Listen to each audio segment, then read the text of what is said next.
Hello and welcome to another episode of the Alter Your Health podcast. I'm Dr. Ben, excited to be with you here today and discuss a hot and trendy topic. Well, at least it has been for the last few years, and honestly, for good reason. And that is the topic of seed oils.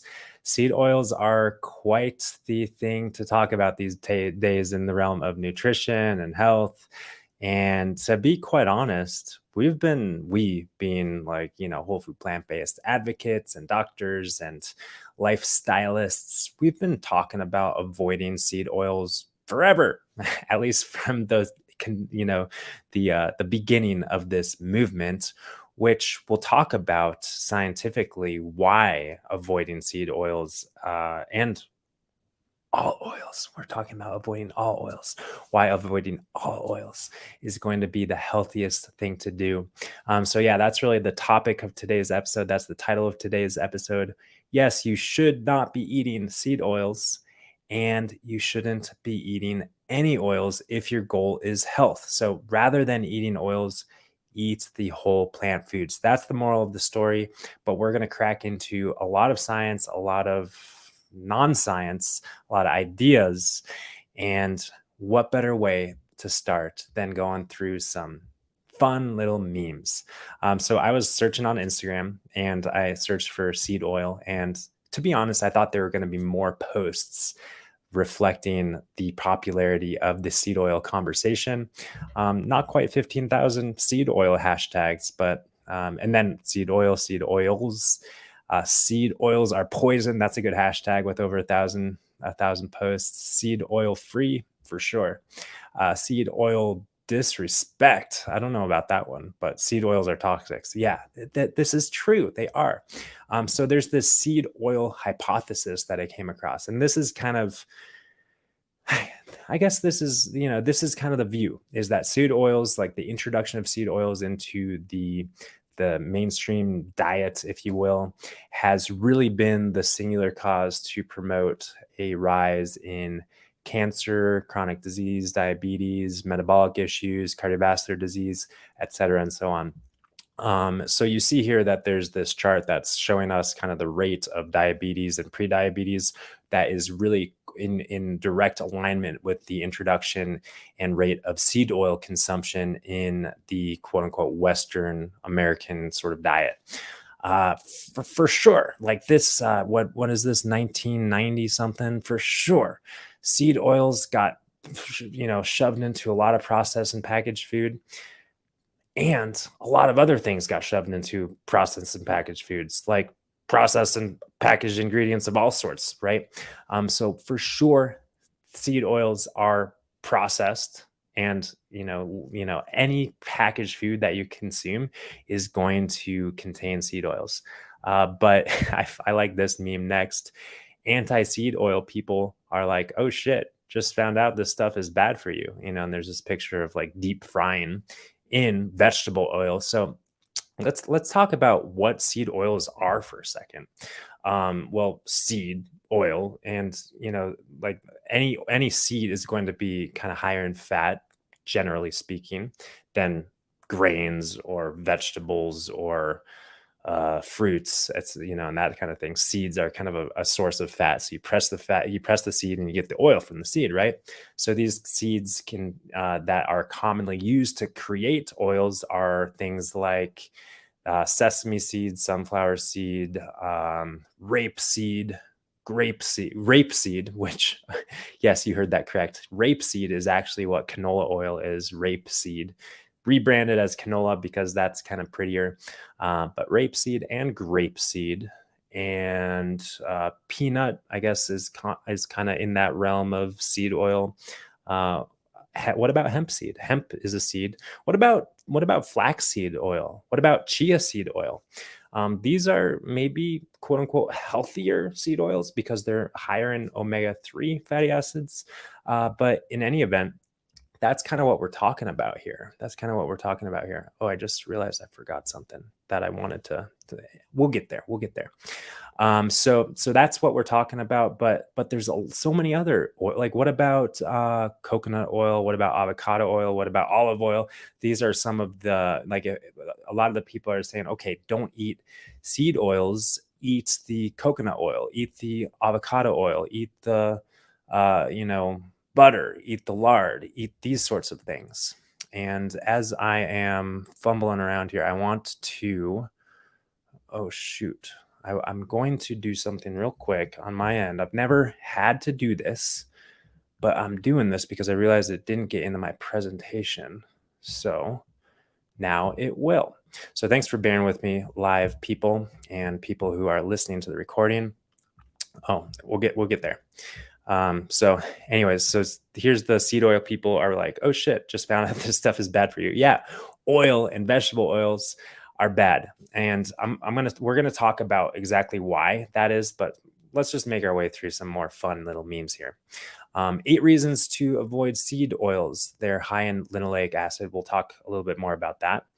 Contains glyphosate. This is actually really important. So quote unquote vegetable oil is generally some combination of canola, corn oil. That's another one. Corn is technically a seed, right? A seed of a grass. It's a grain.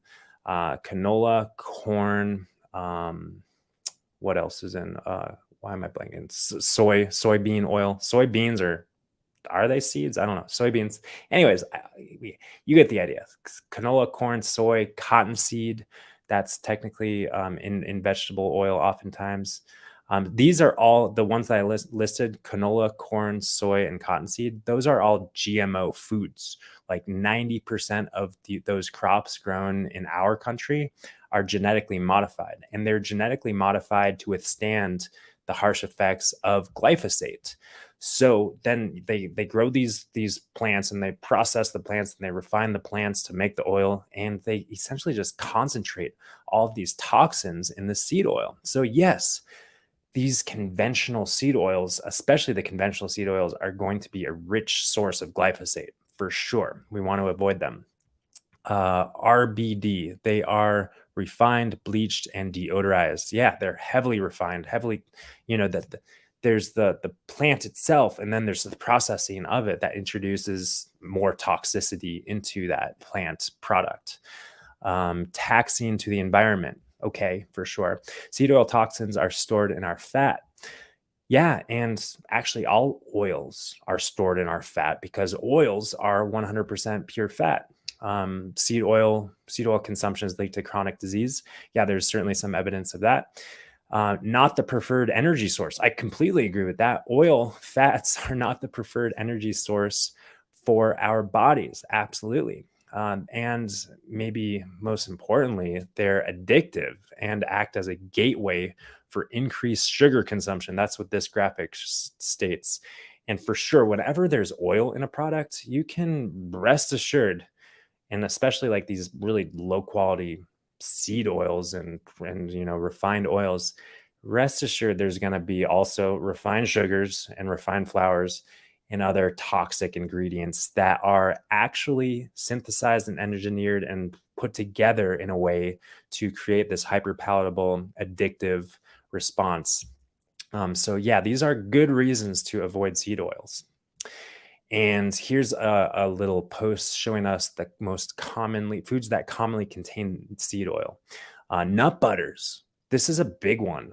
We like to eat peanut butter and almond butter and sunflower butter, on occasion. For sure, we like to have those on hand, but it's actually getting harder and harder to find these nut butters without added oils. In my experience, generally it's palm oil that's added to a lot of nut butters. So here's a little quick tip. Whenever you're shopping for a nut butter, do not buy any nut butter that says no stir. If it says no stir, there's going to be palm oil in it. Take my word for it. Just buy the oil separates, and that it is a yellow light food, like we like to say. It is, slightly processed higher in fat, but sunflower butter is very different than sunflower oil. And I want to take a tangent from my memes tangent from my memes to just describe to you what an oil is. If you didn't already know, an oil is a food that is refined and processed 100% pure fat. All oils, whether it's coconut or avocado or sesame or sunflower or any of the toxic seed oils like canola and soybean oil, etc., all oils across the board are 100% pure fat. There is no protein, there is no carbohydrate, there is no fiber, and there is, generally speaking, very low other vitamins and minerals and phytonutrients. Maybe you come across a bottle of like extra virgin olive oil and it says high in polyphenols and it looks green in color and it looks all nice. But generally speaking, the intact whole olive is going to have more polyphenols than the extracted olive oil. Additionally, not only does that intact whole olive have the polyphenols, but it also has the fiber, the protein, the carbohydrate that actually allows you to absorb and assimilate the vitamins and minerals and nutrients that are in that olive. So we're designed to eat whole foods. That's kind of the my hypothesis here, my argument here. We're designed to eat whole foods. We do better when we focus on whole foods. But back to this guy's point, nut butters, for sure, they contain added oils oftentimes. Salad dressings, yeah, for sure. There's so much junk in salad dressings. And the next point, packaged foods, packaged snacks. Well, I would just say packaged foods in general. Whenever you go to the store, whenever you get a food that is in a bottle, a box, a package, a bag of any sort, any food that has an ingredient list, you want to look at those ingredients and make sure that you are consensual in agreeing to put those ingredients into your body. You want to know what those ingredients are. You want to know the short and long-term effects of consuming those ingredients. So you want to be buying and eating food responsibly. And that is becoming more and more difficult in today's world because of all these toxic ingredients that are shoved into our packaged snacks and other foods. Even a lot of the foods that are marketed as healthy. So we can't be greenwashed and brainwashed to think that just because something says organic or something says natural or something says vegan or something that says gluten-free or something that says keto or something that says paleo or something that says Whole30 approved or something that has any other catchy label, we can't be brainwashed to think that that means it's going to be healthy. The next point on this guy's list is maybe the most important one. Restaurants are like the number one source of seed oils. If you open up a restaurant, you're going to like your number one priority, sadly, is profit margins. And in order to make those profit margins, you're going to be using lower quality ingredients, probably. Of course, there's some exceptions to that, but all restaurants use oils, and 95%, probably at least, maybe probably 99% of restaurants use conventional low quality toxic oils. And what I mean is those oils that contain glyphosate and are bleached and deodorized and refined like heavily and just super toxic. So here's another little graphic showing us some other foods that contain seed oils. Absolutely. These are just other examples of processed foods, whether it's chips and Ritz crackers, breads, oat milk, nut milks in general. So many alternative milks contain added oils. For sure, creamers, mayonnaise, salad dressings, peanut butter, pizza, canned foods and soups, honey bunches of oats and other cereals, absolutely. Fried foods, obviously, they're fried in vegetable oil.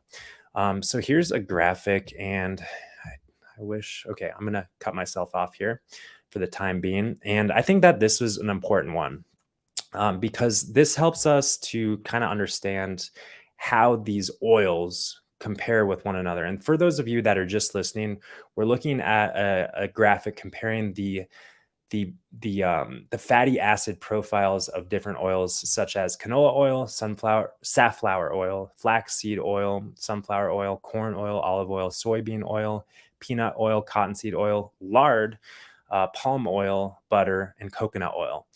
So you see here that all of the oils, I just want to point out a few important things.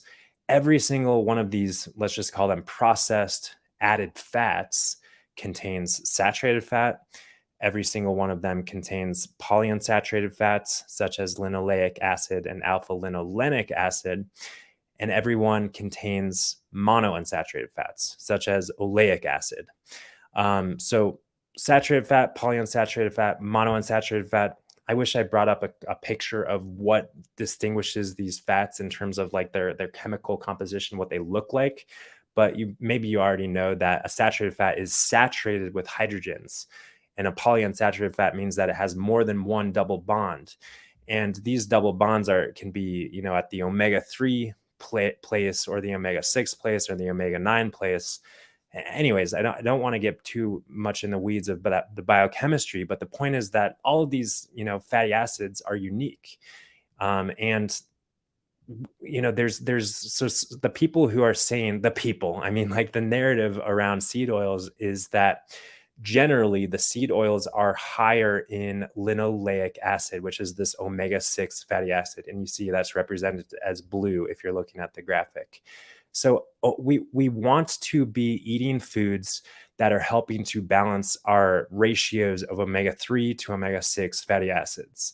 And the standard American sort of diet, the average standard American kind of diet, is about 20-1, the ratio of omega-6 fatty acids in the diet to omega-3 fatty acids. It's about 20-1, which is really pro-inflammatory. We know that omega-6 fatty acids promote an inflammatory pathway in the body. Omega-3 fatty acids help to balance that with an anti-inflammatory pathway in the body. So the vast majority of people are eating way too many linoleic acid linoleic acid containing foods. And that is really represented as in these seed oils. So people look to these, things like, butter and coconut oil.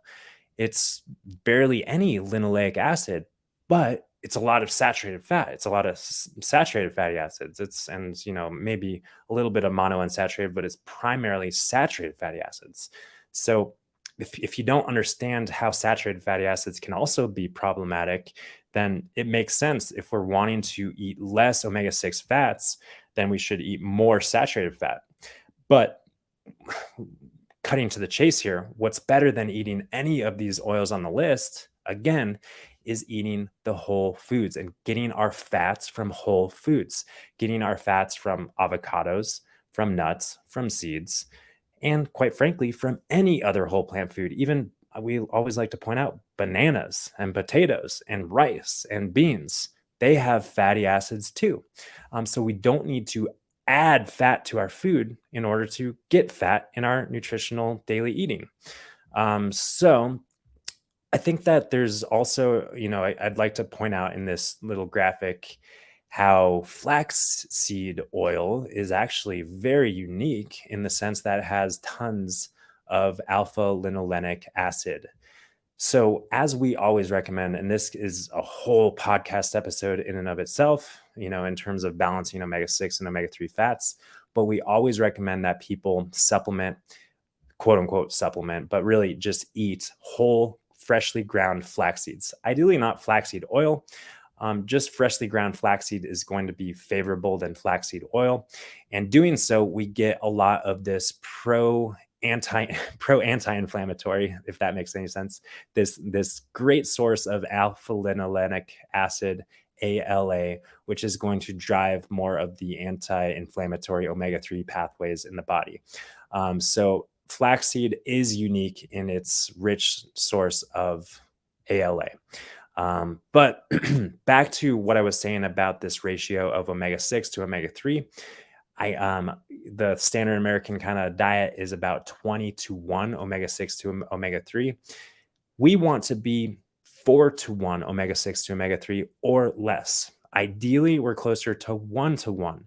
And in order to be 4-1 or less, ideally closer to 1-1, we need to eat a very low amount of linoleic acid. We need to eat a very low amount of omega-6 fatty acids and really be mindful of our general fatty acid intake. Because the more fats that we're eating, the more oils that we're eating, the more meats and animal products that we're eating, the more omega-6 fats that we're going to be eating. And the more omega-6 fats that we're going to be eating, the more omega-3 fats we're going to need in order to balance the intake of omega-6 fats, if that makes sense. So, supplements like fish oil that are like DHA and EPA and other, long chain omega-3 fats, these are very common and very, very widely celebrated as being a great supplement, but they're really only a great supplement for the standard American diet that is really vastly deficient in omega-3s compared to their omega-6 intake. They're totally imbalanced. So it makes sense to bring them into better balance with the supplement of omega-3. I think this conversation is worthy of a whole other podcast in and of itself. But I think it's also worth kind of scratching the surface here today when talking about seed oils, of course. So here's another little graphic showing us, I don't know, I thought it was kind of fun. 90% of foods having seed oils is blocked by this day. Oh yeah, this is why I thought it was fun. That new obesity drug is keeping us from the 90% of foods that have seed oils. And you just wanting to have, I don't know. Do you get it? If you're looking at this, do you get it? I don't know. Let me know in the comments. Do you understand this meme? But I brought it up because that new obesity drug, have you guys heard about it? Ozempic. I think that's what they're talking about here. Ozempic, semaglutide. We're going to talk about that in another episode. We're going to talk about that new obesity drug because it's worth a conversation for sure. For sure. I'm excited to share my perspective on it, maybe next week or the week after. So here's another tweet from the ketologist. Personally don't know the guy, but he shares this information that, quite frankly, I agree with. Absolutely. I agree with the ketologist. He says that 89% of US adults are metabolically unhealthy because the standard American diet is the perfect formula for insulin resistance. That is 100% true. Refined sugar, and this is, he said, this is the formula, right? Refined sugar plus processed seed oils times meal frequency equals insulin resistance. So processed refined sugars, processed seed oils. So essentially we got the perfect combination of fats and carbohydrates without nutrients, with low nutrient status, and we're eating tons of that. Yeah, we're going to create insulin resistance. So I absolutely agree with this guy. And here's the Carnivore Aurelius, kind of an entertaining one. I remember when I was on Instagram more. So now I could just go on to find these memes. He has this meme: if seed oils are heart healthy, why are they linked to liver damage, infertility, low testosterone, Alzheimer's, and were once used as industrial engine lubricant until big corporations took over? So yeah, so he's pointing out, and I guess we kind of cut over the fact that seed oils have long been talked about by kind of conventional dietary guidelines as being the preferred fats versus saturated fats. So back to this little graph here, people have been advised to eat the seed oils, the stuff in the middle here, and I guess above the lard and the butter and the coconut oil and the palm oil. People have been advised to eat the seed oils and less saturated fat because there is a narrative that saturated fat is bad for cardiovascular disease and seed oils are better. Well, I've got news for you. Both seed oils, both omega-6 fatty acid rich seed oils and saturated fats in excess are bad and problematic with regard to cardiovascular disease. So Carnivore Aurelius and keto, whatever his name is, and what is this, less toxic Lizzie. So many people on the internet are telling you to do this switch, to ditch the seed oils, ditch the canola oil, ditch the vegetable oil, ditch the margarine, ditch the rice bran oil, ditch the sesame oil, ditch the safflower oil, ditch the sunflower oil, ditch this corn oil, ditch the soybean oil, ditch the peanut oil, ditch the rapeseed oil, ditch the grapeseed oil, ditch all of these oils. And yes, I absolutely agree with you. Less toxic Lizzie. You should ditch all those oils. And while you're at it, you can also ditch extra virgin olive oil. You can also ditch coconut oil. You can also ditch palm oil. You can also ditch avocado oil, walnut oil. What else did I miss? You can ditch those oils. But here's where you get it wrong. Here's where you get it wrong. Less toxic Lizzie and others, not calling you out just singularly, because I know you got this from other people. You didn't come up with this on your own. They're telling you to eat more butter, more ghee, more tallow, which is animal fat, lard, animal fat, coconut oil, avocado oil, olive oil. They're telling you to eat more of these saturated fats. Actually, avocado, and olive oil are not high in saturated fat. Remember, they're lower in I guess olive oil isn't on that. Anyway, the point is, no, ditch that, and just eat whole foods. That's what I'm telling you. And I'm going to now switch gears to look at some science. Okay, so this is kind of interesting. This is actually contradicting less toxic Lizzie. This is contradicting Carnivore Aurelius. This is contradicting probably the ketologist's recommendation. This study, which is real, this is a real study, a real current review of meta-analyses, is showing us the evidence of health benefits of canola oil. So we need to take this with about 25,000 grains of salt, but I want to read the beginning of this abstract to you. Canola oil-based diets, well, that's red flag right there. Canola oil-based diets. Hopefully no one's diet is based around canola oil, but canola oil-based diets have been shown to reduce plasma cholesterol levels in comparison with diets containing higher levels of saturated fatty acids.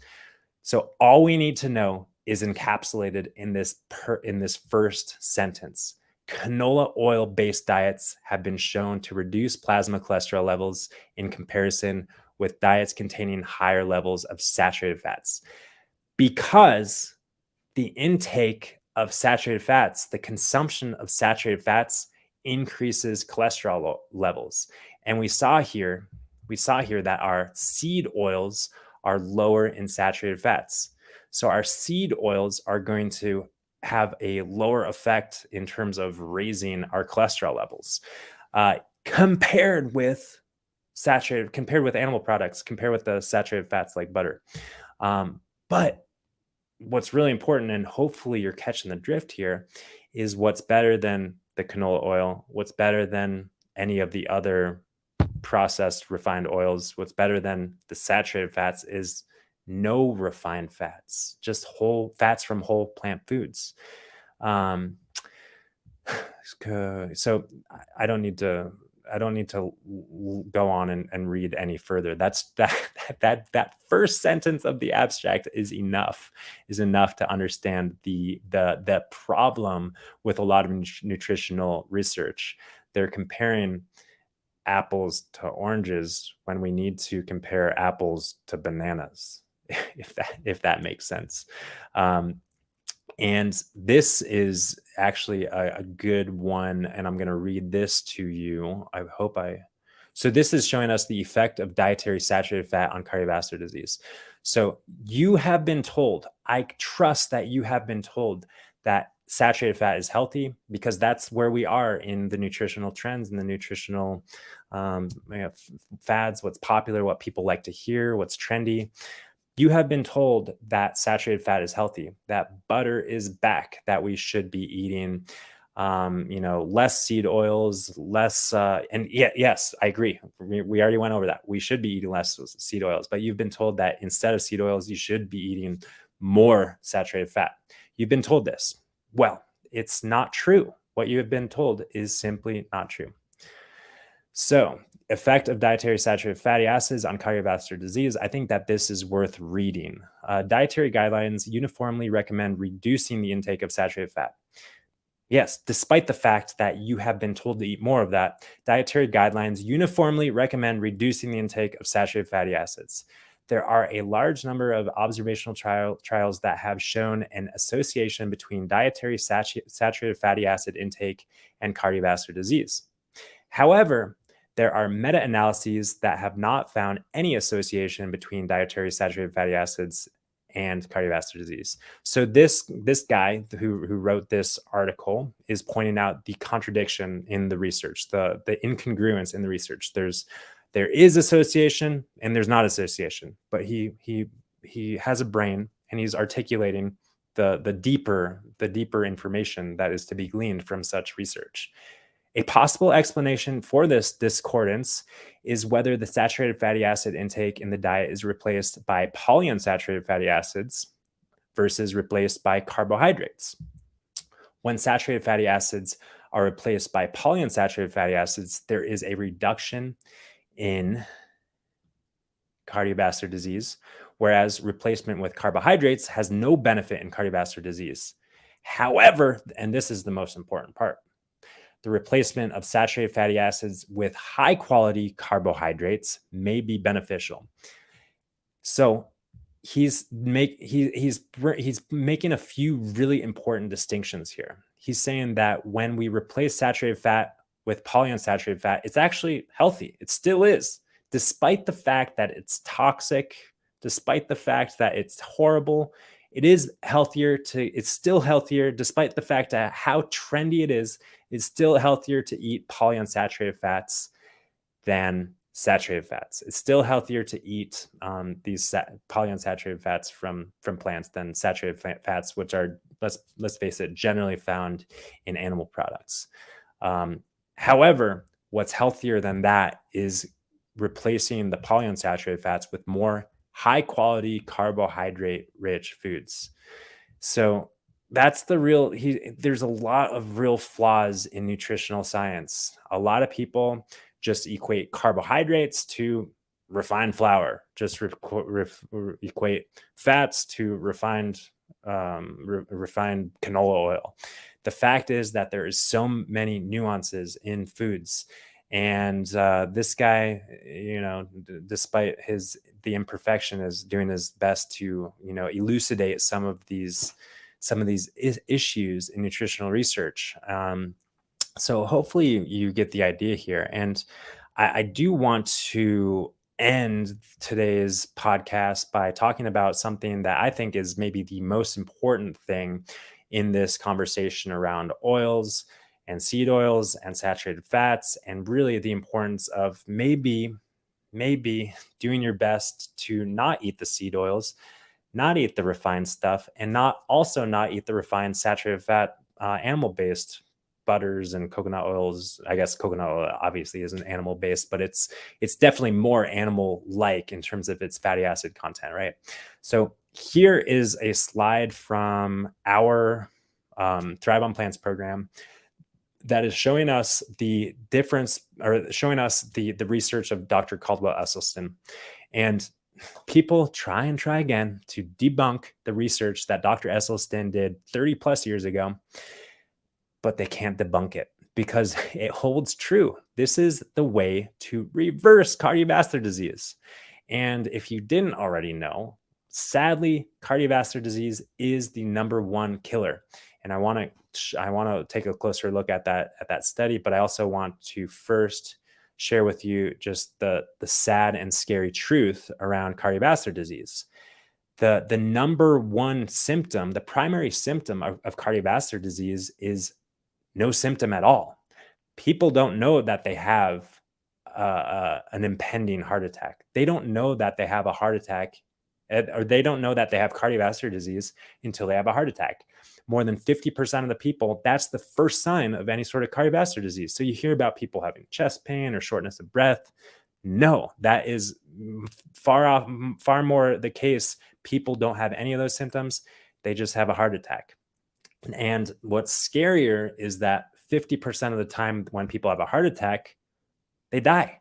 So 50% of the time, the first sign of cardiovascular disease is death, essentially.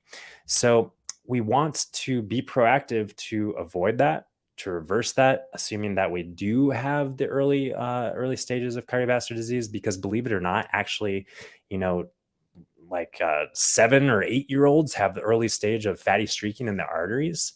So we all have some degree of atherosclerosis, and we just don't want it to progress. We want to, as I've heard people say, we want to die with cardiovascular disease or atherosclerosis, not cardiovascular disease, but atherosclerosis or plaquing in the arteries. We want to die with it. We don't want to die from it. And far too many people die from it. It is the number one reason why people die, cardiovascular disease. So on the left here, if you're looking at the picture with us, we see two arteries, two coronary arteries, two arteries that are running in the heart. And you see the picture on the left, and I'm going to get my pointer for those that are watching the video. We've got like an artery that is, occluded, almost completely occluded. There's very little blood flow going through here. And this so the coronary angiography reveals a diseased distal left anterior descending artery. So this is the big artery descending down to our heart. This is coronary artery disease. And following 32 months on a whole food, plant-based diet, nutritional intervention without cholesterol lowering medication, just nutritional intervention, this person, and this has been repeated numerous times. I've seen it in people that we've been privileged to work with. The arteries open up. The coronary artery disease reverses. The atherosclerosis reverses. The plaques dissolve, and the arteries widen healthfully, normally. That's pretty cool. But that takes 32 months. That takes 32 months to see this sort of change, almost 3 years. So this is not a quick fix. This is the long haul lifestyle. But this on the right, this is the quick fix. This is pretty cool. This is on the right. We see positron emission topography, a PET scan performed on a person with coronary artery disease. Shows at the top area of the myocardium with insufficient blood flow. Following only 3 weeks of a plant-based nutritional intervention, normal blood flow was restored. So here we see, like, we should have, this is the red is kind of the heat, right, of the blood flow. And we should have blood flow around the entire heart. But this person at this point in time had occlusions in their arteries that blocked the blood flow, presumably leading to some death of heart cells, unfortunately.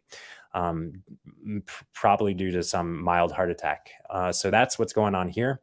However, in just 3 weeks, we can create increased perfusion to all areas of the heart. That is due to the fact that our heart and our entire body is incredibly intelligent. And we have, specifically in our heart, we've got this collateral circulation where we actually, when blood flow, like over here, when we have blood arteries that occlude, different arteries are formed and opened up. That's called collateral circulation, that works around any kind of roadblocks to increase the perfusion to this most vital organ, our heart. So that's the good news, is that our body is self-healing, and it's super powerful to see the short, in just 3 weeks, and long in 3 years or more, effects of eating in a way that reverses cardiovascular disease, which is, by the way, a whole food plant-based diet. This intervention is the nutritional intervention that we're talking about here in these studies from Dr. Caldwell-Esselstyn. This is an oil-free plant-based whole food diet, right? So no seed oils, no olive oil, no coconut oil, no lard or palm oil or butter or cottonseed oil or peanut oil or vegetable oil of any sort. Nothing. This is the way to eat to reverse cardiovascular disease, and that is the number one killer. And of course, our vascular health is essential for the health of our brain, the health of every aspect of our body. I feel like I really just scratched the surface with regard to oil and health. Of course, even the healthiest oil, when we eat it, it is going to be highly oxidized upon entering our body. And that oxidation is going to set the stage for this for cardiovascular disease, for the plaquing of our arteries, the injury of our endothelial lining of our vascular system. And then those cholesterol compounds come in and patch up the arterial walls, and the self-healing regenerative nature of our body can backfire in a way that creates the stage for cardiovascular disease and other issues. Whew. All right, man. Maybe I should have broken this one down into two, because I feel like I was a little overwhelmed. So thanks for bearing with me. Thanks for going with the show here. And if you've got any questions, any feedback, any comments, if you know anyone who is who has replaced their seed oils with butter and coconut oil and thinks that they're doing themselves good, maybe it would be advisable to throw all this stuff out, throw all of it out, and just eat whole foods. Just eat whole foods. Of course, that means that we're cooking with that oil. That means that we're sauteing with that oil. And that is actually pretty darn easy. Maybe a story for another day, the world of oil-free food consumption. Because, oh my gosh, that's my favorite part of being plant-based, is actually eating the food that doesn't have oil on it. So thanks again for being with me. If you've got any feedback, you're welcome to share it. And sorry that this episode is a longer one. And hope you're doing well, and look forward to seeing you next time. Peace and love, and stay safe, healthy, and thriving in our crazy, beautiful world.